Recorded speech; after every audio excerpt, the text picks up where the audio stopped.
సిటీలో police department మొత్తుకుందా చచ్చిపోయిందా?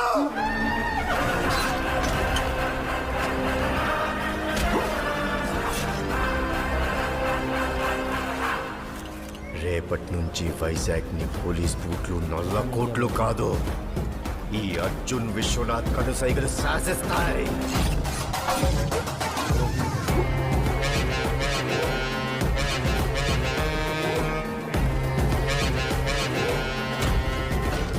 నేను డ్యూటీలో ఉన్నా లేకున్నా, చచ్చింది శత్రువు అయినా చంపింది బంధువు అయినా, నా కళ్ళ ముందు నేరం జరిగితే వదిలిపెట్టే ప్రసక్తి లేదు.